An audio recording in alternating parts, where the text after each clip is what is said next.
Yeah. This is a podcast of Nathan, Nat and Shaun. Let's go! Hi, everybody. Note of warning, this was our first show back after being on holidays. I had been home for about 10 hours.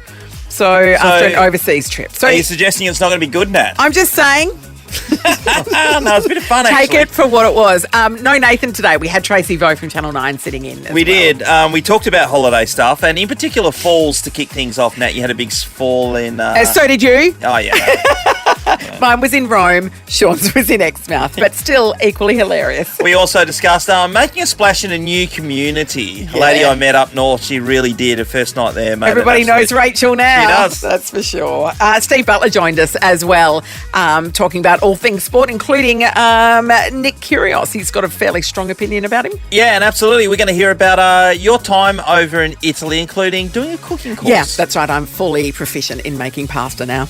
This is Nathan, Nat and Shaun. No, Nathan, today he's in Kalgoorlie for a family funeral, but don't worry, sitting in his chair, and she's already going to annoy him because she has changed the height of Nathan's chair. Cardinal sin, Tracey Vo from Channel 9. Welcome. Oh, good morning. I don't know how Nathan sits in this chair. It's so high, and he's tall. Yeah. Yeah, that's a I'm a good shorty, point. so like I had to And you put it down. I know. Sorry, Nathan. Yeah, you're in big trouble. I know. Tivo, the other thing is you've come in breakfast radio with me and Nat, and you look glamorous this No, morning. no, You're you know really why? pulling us off here. No. You know why? I was saying to Amy when she was letting me in this morning, I was like, I want to roll in my Ugg boots, almost looking like a homeless Yes. person, but no, I have to go to work after this, so no rest for the wicked.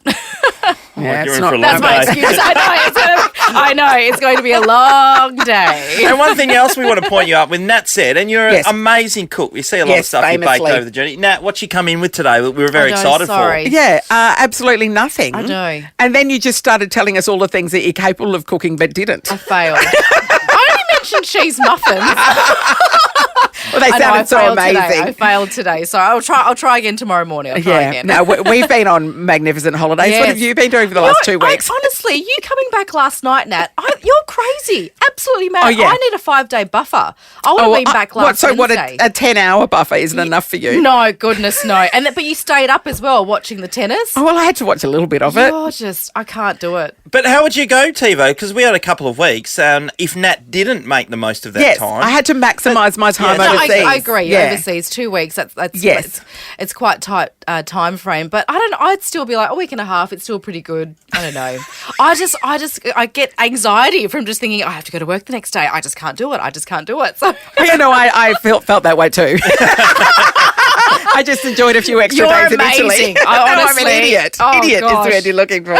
Travel stress can take a hike. With lots of fully refundable hotels, whatif.com has got you covered. Just remember, booking cancellation windows apply. So go on, relax and book your next trip with confidence at whatif.com. What if? It's Aussie for travel. I went up to Exmouth, as I was saying to you guys Yes. earlier on, and one of the things was great when we went to this not a restaurant. You see kind of familiar faces, people who are probably work down in the summer down south at restaurants and pubs and stuff Yeah, like right. that. Who decide, I don't want to They be head part north of for the winter. Yeah, Yeah. and they get up there and obviously they get paid well. They get to They're like get around in the migratory sun. birds. Yes, Yeah. they are. Yes. So there's one lady who came up and started talking to our table and to me about that she'd met our family down south when she was Yeah. working at a pub and all that kind of stuff. And she just recently got up to Exmouth about a month ago, which Yeah. is great. She's really enjoying her time here. But in the first couple of days, she got a place to stay before she moved up.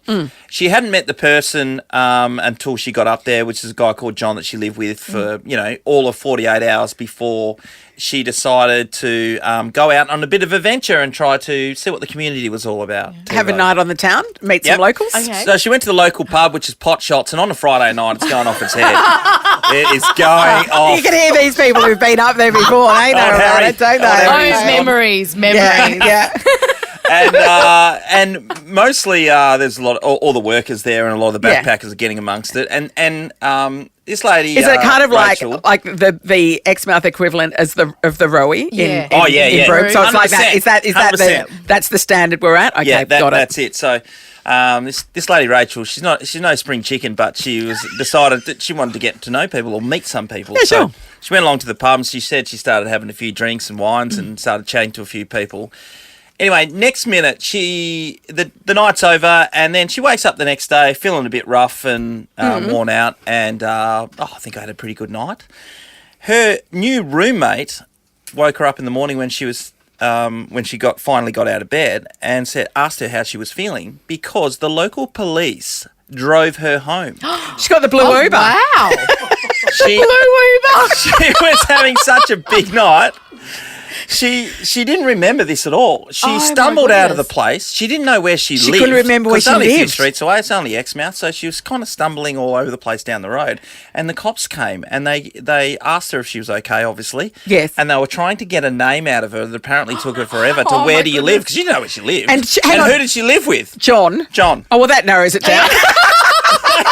They found the house. Oh, they knew And John. just took her in and handed it over to the new She's roommate. your who problem didn't now, really John. know her. Wow. And she just went off to bed. She didn't know any of that last part until she woke How up. many shots did you have at pot Oh, shots? she did. Well, I was happy. not called What pot do you shots do? for I nothing. wonder how many times the coppers have to do that in Exmouth. I know. It's probably a regular thing. I think maybe For the new newly community. arrived. Yes, exactly. Yeah. I mean, way to make an impact I know. in your new town. Everyone really, isn't it? now knows Rachel. Yes. Yeah, that is the way. She That lives is at the John's way. house if you need to drop her home. The Nathan, Nat and Shaun podcast. Shaun told us the story of Rachel, who newly arrived in Exmouth, thought she'd make some new friends, go out and pot shots. And next minute, she's being driven home by the police. She really made an impact in her new community. Yes, everybody knew her from that day onwards, Yes. and that's what we're asking about. The splash you may have made in the new community. Troy, hello. Howdy, how are we? Good, Hey, Troy. Now, was this you that made a bit of an impact? No, it was my best mate, but this story never lives down. So, Great. essentially, he just moved into this apartment block, he'd been there probably about a month. And him and his housemate Grayson went out and got a bit legless. Now, Jordan's also got an alter ego that comes out after probably about 4 or 5 drinks. Yes. Terry. Terry's an arsehole. So many people that got one. Troy. Terry. It's so funny. I love it. Terry. All right. Okay. Yep. So what happens? Grayson ends up bailing early, and Jordan parties on. Anyways, Jordan goes home, or what he thought was his house, rates the fridge, steals some cheese out of it and everything like that, and then he goes to sleep, and he wakes up in the morning and he's being screamed at, and so then Grayson gets a knock on the door, probably about 8 o'clock in the morning on a Sunday, and it's 2 cops, and the cops have got Jordan with them. AKA Terry. Yes. And, they're like, is this yours? And Grayson's pissing himself laughing at this point. And then what happens, Jordan starts crying. He's like, oh, make them a cake. I'm so sorry. Rah, rah. To this day, the story never lives down. It's absolutely hilarious. So whose house did he go into? Just another apartment in that block? Yeah, so it was like a block of units, and all the units looked identical, essentially. What are you going to do? I What are you mean, doing? clearly they left their door I open. think we're This is on guilty them. of doing that, forgetting which one is it now? Which unit am Oh, I yeah. in? Yeah, that's embarrassing. Trap for young players, Yes. isn't it? Paint your door a different colour And or Terry. something. Yes, poor Terry. Thanks, Troy. Hayden is in Westminster. Hello. Hello, how you going? Hey, Hayden. Hayden, is this a story about you? Yeah, story about me. About 5 years ago, I was working for a finance brokering company, and I was the recruitment manager there. And I'd been working there only about 3 or 4 weeks, and my job was to recruit people into the business, to buy into the business. Yep. And my job was I had to put a presentation on for the organisation to present what the opportunity was for all these people. So I had about 25, 30 people come, and they were all waiting outside, and I was sweating bullets because it was my first ever presentation. So I ducked downstairs to have a quick shower and a smoke, and I was in the toilet, and I had a shower, and I leant back and blew out this big plume of smoke just to relax, and all of a sudden the fire alarm went off, and the whole building was evacuated. About 150 people evacuated out into the car park. So, You're having a nervous smoke in a shower. You really did it to buy some more time, I mean, did you, Hayden, I reckon? The shower durry can't be easy to execute, to be honest. God, I know. We've never been in that position, not a smoker, but they seem the enemies of one another. Do you know what I mean? Nathan, Nat and Shaun. We are talking about when you make a bit of an impact in a new community or workplace or sporting team, whatever it might be. You're the new person, and now everybody knows you for all the wrong reasons. Well, Tracy's got a story from her. It would be good because we love a Tracy around here. Hi, Trace. Good morning. All right, now, is this a tale about your son, is it, Trace? It is. Unfortunately, you mentioned good old pot shots, which gives me a little bit of trauma because my son is one of the migratory birds that works down south in the summer and north in the winter, and obviously finds himself in pot shots, as everybody does in Exmouth. He's a bit of a mad skateboarder, is my lad, and he thought it'd be really, really cool to skateboard along, there's some kind of balcony there with steps that leads down to a huge big drop. So he thought it would be a good idea to skateboard that. Went straight over the top and splattered on the floor. And there was dismay everywhere, everyone thinking he'd probably done himself a really big injury. Some sort of spinal injury, yeah. Yeah, like everyone was sort of a bit distressed, and he suddenly jumped up, took a bow, and was absolutely fine. And then he said it didn't matter where he went in town, he was a skateboarding kid from Potshore. I can imagine, like, there would have been that intake of breath as they're like, oh my God, he's really hurt himself. Then he jumps to his feet, puts his hands in the air, and the crowd would have gone nuts. What a way to make an impact, Trace. I want to be that You must be so proud. You could still be that But person, Shaun. Someone thought it was such a great idea to send the video to his mother.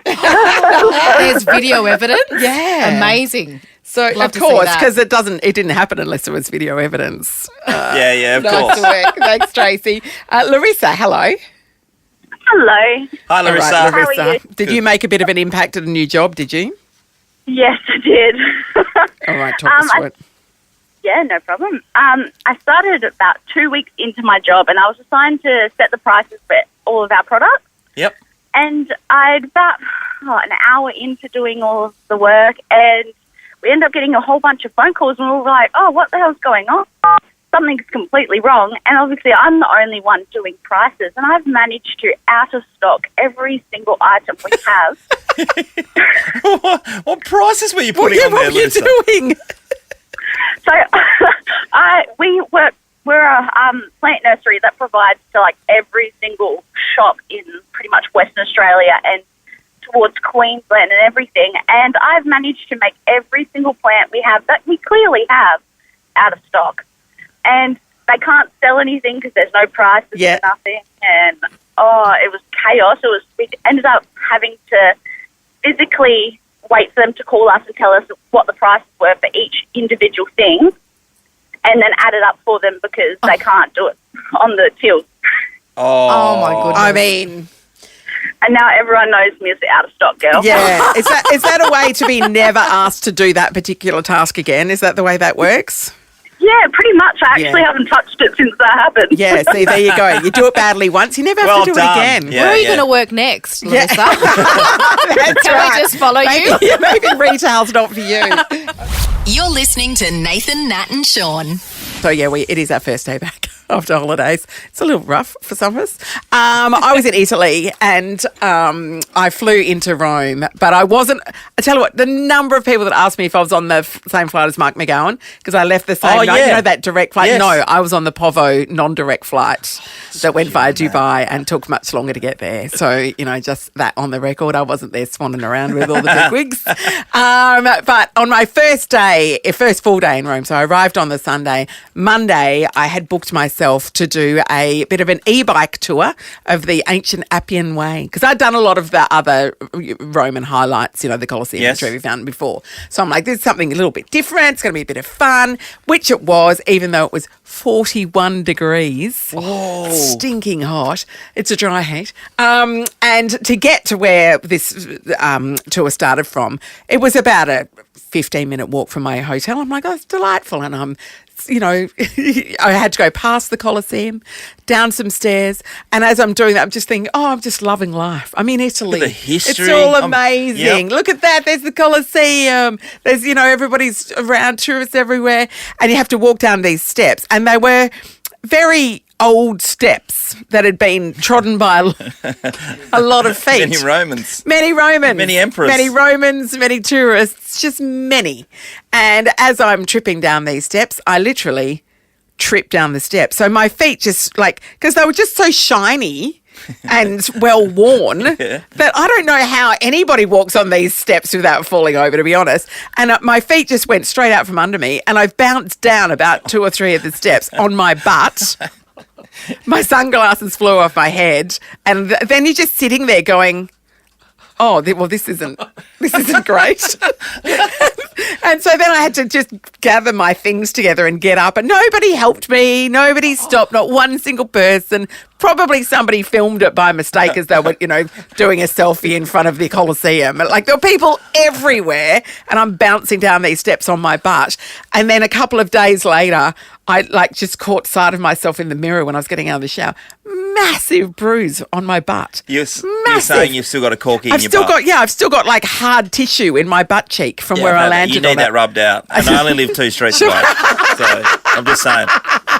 All right, Shaun, I'll expect you at 2:30. So, yeah, look, falling over on holidays, I've done it again. Do you think it's a good thing that you're away and that people don't recognise you in that setting, and so therefore you're not as embarrassed? Absolutely. It could have, it would have been my luck if at that moment Mark McGowan and Basil Zemplis and the entire Qantas contingent were there doing a photo op. That would have really capped it off, but that was not the case. So fate was on my side. So we did share the same experience, because I did have a fall when I was at Whalebone Brewery, and I did have a few cans before I fell over. But before I got in this morning, our good friend Tim, who does all our digital stuff, he had a bit of a secret that he wanted to get off his chest. Nat. You're pretty happy about this. It is really funny, and just even funnier now that you knew exactly what I was talking about. But my friend lives in Exmouth. Yes. And she was dining at Whalebone the same time Shaun McManus was. I get this text one random Sunday evening. Ha ha ha ha ha ha ha ha. Shaun McManus just tripped over and ate dirt in front of my table at Whalebone. And I said, oh my gosh, this is the best. And then her response was, ha ha ha ha ha. He tripped on my mate's dog leash, and his wife came up to us, and we're like, oh, it's all good, the dog's okay. And she's like, I don't care about the dog, I care about my husband. That's not true. That she does not care about you. I know, I couldn't believe it either. I couldn't believe it either. So what happened, Shaun? Tell us your side of the story. My side of the story is I got a couple of IPAs just fresh out of the... And anyway, I was walking back from my table. So you to the bar. Go to the bar, and there was so they're just like, say, this was like a big picnic table, if you like. Yes, I know what you mean. And between that, and there was about 1.5 meters between, say, a part of the undercroft. Yes. The middle bar going down, which obviously holds the roof in place. Yes. So there's about 1.5 meters, and it's a thoroughfare. Yes. Anyway, I'm walking in there, and I did see the dog. It was right next to this table. Yeah. But the person had the lead wrapped around the pole, which is about 1.5 meters away. So it's I don't know, probably about 40 centimetres off the deck. So it's basically a tripwire. Yeah, it's tripwire. So I'm walking with 2 beers, just like thinking I'm all the You're business. everything. Yeah, just nodding at people. Yeah, yes, I am Shaun McManus. Thanks for asking. And I'm walking along, and I just went arse over tit. It just tripped me. Face plant into the dirt. Well, I went down hard on my knees. My knees were the first. So that, think about that. My lower legs got tripped, obviously, and then my knees smashed first. I spilled half. I didn't drop me beer. So no, because priorities. And I ripped my pants, and it really did hurt my knees. And then Megan came up and defended me. That was so lovely. Oh, what sort of dog was it? That's the most important question. It was like a kelpie type of situation. All right, no, very important to the story. What about the ha-ha-haring? My friend also said he full head butted a pot plant.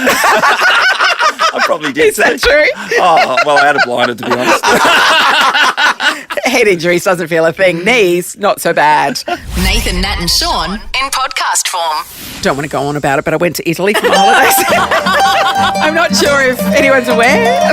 You made the most of every minute, Nat, and I applaud you for that, because a lot of us go, oh no, we're going to come back for you. Or that 2 weeks isn't long enough to do it justice. No, you can do a fair bit in that time. Yeah. One of the things that we did when we were in Bologna, I was there with a mate of mine. We decided we were going to do a cooking class, which is quite a common thing to do in Bologna. Bologna's famous for its food, so we signed up for this cooking class, and you had to meet at this spot. And we got there. There was 6 of us doing this class, and then they drove us up out of Bologna into the hills around Bologna to their house, which is on this, it's a magnificent stone house on a hillside overlooking the valley, and just going, this is amazing. And so then they like gave us drinks out in the garden, and we're like, oh, this is great. And so after about an hour of just sitting in the garden, we're like, we're going to do any cooking. But eventually, they just sort of usher us into the kitchen. And when we'd arrived, the guy said, oh, I hope you like dogs. And we're like, oh, have you got a dog? Because we love dogs, you know. So this is great. And 6 dogs ran out. They had 6 dogs. My goodness. And the 6 dogs were all in the kitchen while we were doing the cooking class. Just like, and one of them was only young, and she would bark at you if you didn't give her attention. And so you try to learn how to make tortellini while this dog is like literally barking at you for attention. There's dogs milling around. There's 6 of us trying to cook. Elisabetta, the nonna who showed us how to cook, doesn't speak any English. So she does the whole thing in Italian, and her daughter would sort of wander in and out while she's like giving the dogs treats, and, you know, I don't know what she was doing. She was all over the place. She would kind of just yell out the translation while we're... It was a broken translation. So we learned how to make the pasta dough to make tortellini, and we also made then a sweet dough to make a dessert as well. I've got a question on that. So Donna Hay says life's too short to make your own pasta. Agreed. Right? Okay.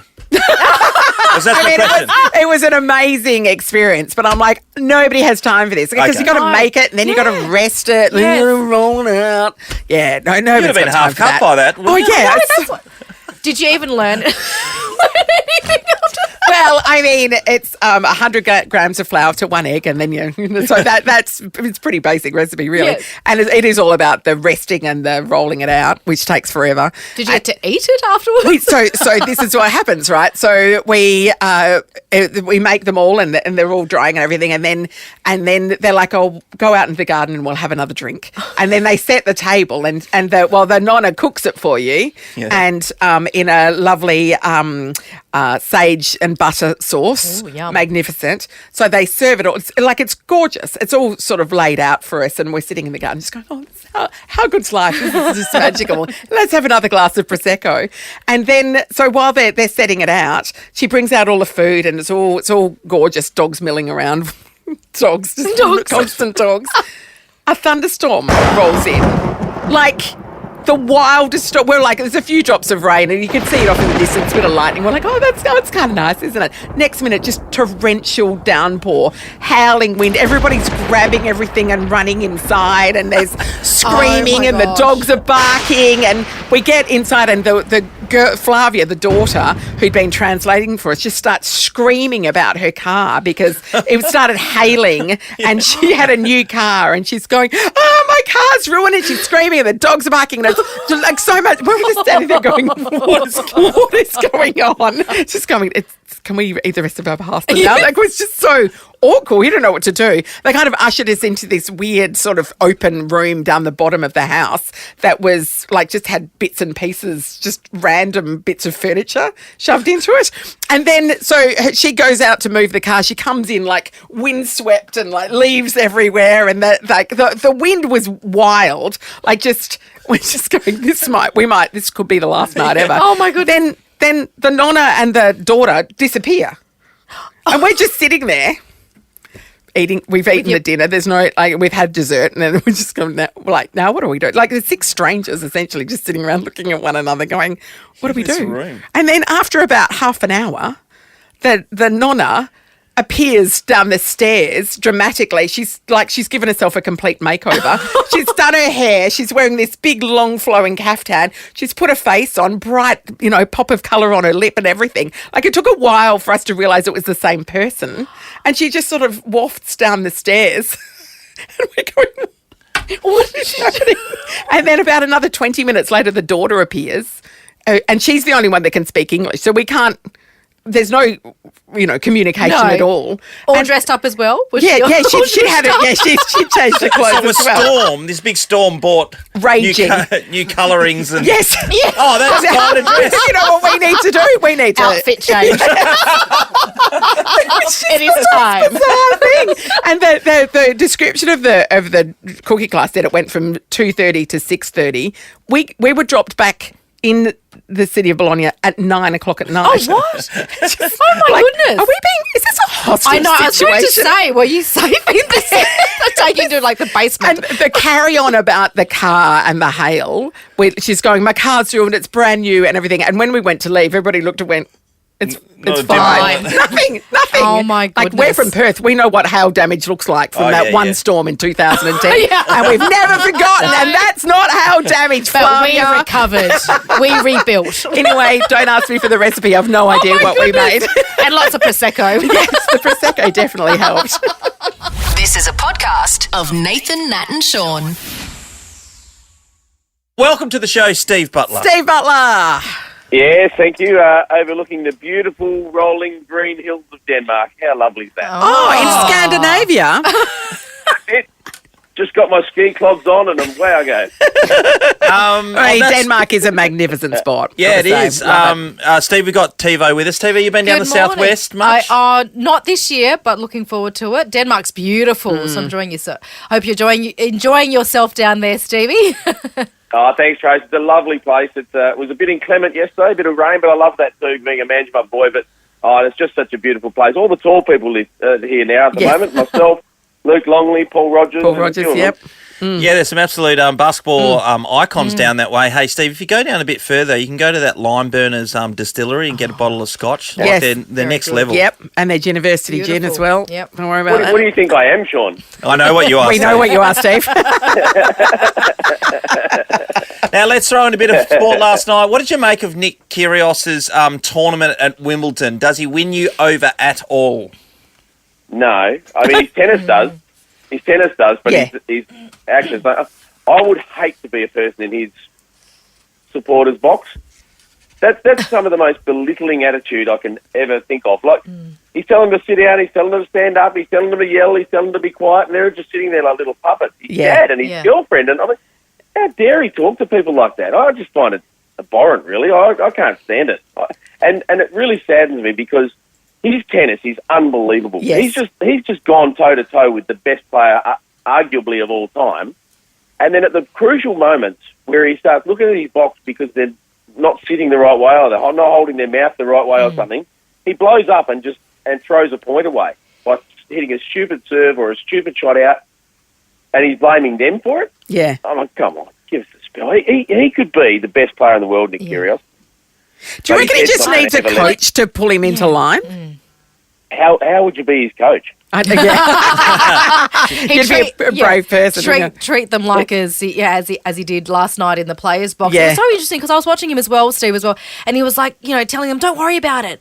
And then I know he's known to talk to himself as well, like trying to sort of psych himself up. But I agree with you. I was like, his tennis is amazing. Yeah, he could be anything. And I was saying to Nat earlier, I was like, I have a love-hate relationship with him because he can be so great. And people would just kill to be on that court playing the best players in the world. And like your grab that you played in the news, Shaun, saying, who knows if I'll be here again. I'm like, you can't just flippantly do that. I don't know. That's it does sound like TiVo, if he never got to a final again or whatever, he's fine just going around just playing games here and there, Steve. Oh, yeah, but look, I mean, how dare he, in that break where he was questioning the umpire's integrity. Yeah. I mean, what sport lets any athlete sit there and just blatantly berate an umpire in terms of his integrity? What sport does it? Yeah. He does it every game. It's true. He does it every single game. When he's sitting there saying that to the umpire should, within about half a second, say, code violation, Mr. Kyrgios. Yeah. I did enjoy earlier in the tournament when John McEnroe was saying that his behaviour was unacceptable. It's like it's got a very short memory, hasn't he? and therein lies the lesson. Absolutely. Now, Steve, kettles, black. On the footy field over the last 48 hours, saw West Coast Eagles comfortably beaten, 63 points in the end yesterday. They gave up the ghost in the last quarter. And I want to go, so the West Coast Eagles at the moment, they got some of their good players back playing. Obviously, Elliot Yeo did a hamstring and wasn't able to play back there. Is there light at the end of the tunnel, or is this just, holding up the damn wall, so to speak, before it really bursts? No, I think there's some hope. They're playing a little bit better, and there's some renewal coming through. There's a little bit of hope there. I don't think it's all dead and buried. But, they can't afford to just let it go like they did yesterday in that last quarter. That was quite pitiful, I thought. You've got if you're selling your supporters hope, you've got to do it consistently and actually just throwing in the towel like they did in that last quarter. I don't think Carlton are the, unbeatable premiership favourites that should be allowed to do that to you, are they? No, they're not. The interesting thing in the first, now you're on a plane at that stage, but didn't see any of it, so it didn't happen. The West Coast Eagles, they got the ball inside 50 in the first quarter only twice. Yeah. So if you're playing in the forward line, it's not the great. ball doesn't even come anywhere near you. Yeah. Like, you get cold. It's horrendous. And it was interesting because I think I only caught snippets of it while I was in the newsroom yesterday. But their game, a couple of weeks ago with the Bombers, and they managed. Do you remember that, Steve? I remember that one No, because that's the winning game. But for me, even I was like, there was a bit of hope there for me as well, Yes, Steve. that's right. I thought, okay, great. They're sort of, they've reset themselves. But then, last night again they threw it away. Tivo, did you know that Steve's a mad Essendon supporter? Yeah, he's Do you really know happy what, you brought that Steve? up. My partner, though, Liam, is a mad Bombers fan too, and you won't believe this. I'm not. I'm a West Coast fan, but I'm a Bombers member. He didn't even tell me. He signed me up. He signed you up as a Bombers member. So, Steve, you and Liam can catch up anytime. No, we've had Lindsay Tanner as one of their presidents, so we're into boat stacking. Steve, while I've got you just surrounding up with Fremantle, they play particularly well against St Kilda. Oh, yeah. Do they have to finish top two to have any chance, realistically? I think they do, although it is an open season. I don't think Melbourne are quite as indestructible as they look. Geelong has obviously got a lot better. Brisbane have got some problems. I mean, you'd probably draw a line through yesterday a bit because they lost so many players with COVID before they played Essendon and the injury as well. So if they get their full team back on the park, they're dangerous. So I think, look, if Fremantle can sneak their way into the top two, and I don't think it's impossible, they can certainly give this premiership a big shake. They're playing some irresistible footy at the moment, and the way that their young players are getting their head over the footy and taking the leadership role, and then you get a Nat Fyfe coming in as the cream on the top, I think, they're playing some wonderful footy at the moment. They're great to watch. I'm a little bit filthy about the fixturing because once the halfway mark came that the AFL did the fixturing for the last bit, and Fremantle always pushing to get better games, say like more on prime time. Yeah. And to do that, you got to play the better team. Yeah. So instead of the Dockers start playing in the next 5 or 6 weeks, they should be playing the Gold Coast Suns, which are a hard team, but at here I'd expect they'd beat them. I've got no doubt. They'll be playing North Melbourne away. They'll be playing Essendon at home, which they'd win as well. Of course, they'll be playing the West Coast Eagles. They should be the games they're playing, but because the AFL are rejigs the fixtures, they play all the tough teams on their run home. Yeah. So people say, at least you earn it. But Collingwood, on the other hand, they get a free run, as they have done over the last 4 or 5 weeks. And Of course they do. They always do. They always do. I was going to say 4 or 5 decades. I think you meant to say that. 4 or 5 weeks, please. Have you got your flag mantle tattoo yet, Shaun? Yeah, I can't wait to show you where it is. So, Steve, what do you reckon? Should Dockers fans be booking grand final flights now? Oh, yeah. Yeah. Hell yeah. Lid off. Let's go. Lid off. Love your work, big fella. Go down to Lime Burners, Steve. Yeah, done. I'm doing it now. Nathan, Nat and Shaun podcast. I went off to Exmouth, and one of the things is about Exmouth these days, it's like the new Dunsborough. Is if that you right? don't know anyone up there, then you're not trying hard enough. I've never been to Exmouth. It is amazing. It's 13 hours or something like that in the car, unless you're trying to go faster like me and get a speeding fine. That's not an ideal situation. Did you get a speeding fine? On the way back, yeah. Shaun. Yeah. Oh, that was just, okay, here's what happened in that situation. So Settle in, boys and girls. I'm out of Northampton, Paul Hazelby territory. Yes, and I was Josh thinking, Kennedy. well, I've got to get in there and get a photo with all the plaques. And coming up to an 80 zone, and I'm still going a bit hard coming into it. And then anyway, the cops are just in front of me, so they throw the party lights on and have to pull over. So I get a fine, and that's okay. Right, that's a bit of a warning. Slow down, Shaun. Carry on with your life. That's right. You don't need a At a photo slower with Paul pace. that much. I mean, you know him. You could probably just go around to his house and get a picture with him. I would think so. So then about 300 metres down the road, we're going down this hill, and I thought I heard my tyre pop, and I was like, nah, it couldn't be. And then kept going down this hill, and sure enough, the right front tyre had gone, the driver's side tyre, it's blown. So at that point, we were in this, the area was farmyardy. So I had to pull over. Yeah, would that be the right way to describe it? So I pull into this driveway, this gravel driveway, and then this like 5 Ks to the house, wherever it was. So then I thought, oh, here we go. There would have So been a crusty old farmer would come and help you out, didn't he? Well, that's what I was thinking. Someone's going to, but we'd pulled off the road, so no one's going to help me. So no one driving past is going to help, but yeah. No, so anyway, so I thought, as the man I am, I'll be able to change this tyre, not a problem at all. I did get it checked. Are you still there? Dean and Dom, they checked it down at Tyre Power Frag. Go and see Dino, he always help you out. Yeah, Dom's a great guy. And so I got it checked before, so I thought everything was fine. So I look in the back of the car, and out of the jack and all the bits and pieces, we were missing half of it. What are you talking about? I don't know where it is. It's a practically new car. What are you doing? So that's in Megan's car. Oh, okay, it's been around the block a bit. So half of it's missing. So I'm thinking, oh my God. And so I'm swearing at everyone. I'm telling me, you're in the RAC, get it on. Oh, yeah. 19 hours later, they'll come and help you. Yeah, that's what she kept saying. She says, there's got to be a spanner around here somewhere to get this wheel thing off the back. And I couldn't find it for the life of me. So I was just going off me nut. And then I thought, You're not so cool in a crisis. I'll walk to the nearest farm. Well, I looked over the hill and that was like all the hours away. And so, anyway, Megan bought this car. This is quite a long story that I'd never had any intent of talking about. Sorry about this. So Megan had this, she bought this compressor. Yes. Remember when I went to Calbarry a couple of 18 months ago? And got you bogged on the beach because you didn't know you had to let your tyres down. Yes. So Megan bought this compressor for $200. I was like, what a waste of money. It's never going to happen again. We're not mad four-wheel drivers. Anyway, this compressor's in the car and I had this epiphany. You don't have epiphany. Okay. Is that the right word? No. Okay. Epiphany with a PH. And then I went, we'll pump it up, and then I'll keep driving. Yes. Down the road, and we'll get as far as we can, and hopefully we'll get into town, and we'll be able to get someone to fix it. So we got about 200 metres down the road, and it went down again. And in that stage, I got to a point where when we parked up on this road, I looked down the street, and there was this guy doing surveying. So he's in the bushes with his little camera stand. Yeah, his theodolite. Yeah. Yes. Oh, great one. And then so he had a Land Cruiser, and I just thought this looks like a country dude who knows what he's doing, Steve. So I walked up to him, and he had all the fruit. How could you tell his name was Steve? He had the full get up on his shirt, right. And so he came over and just saved me. So he had a drill, and it was like Formula One, pit stop. The Nathan, Nat and Shaun podcast. I was like, oh yes, you need a hand, Steve. It's like, no, I've got a cover. You're going to be able to help him. You bloody ripper. Nathan, Nat and Shaun is a Nova podcast. For more great comedy shows like this, head to novapodcasts.com.au.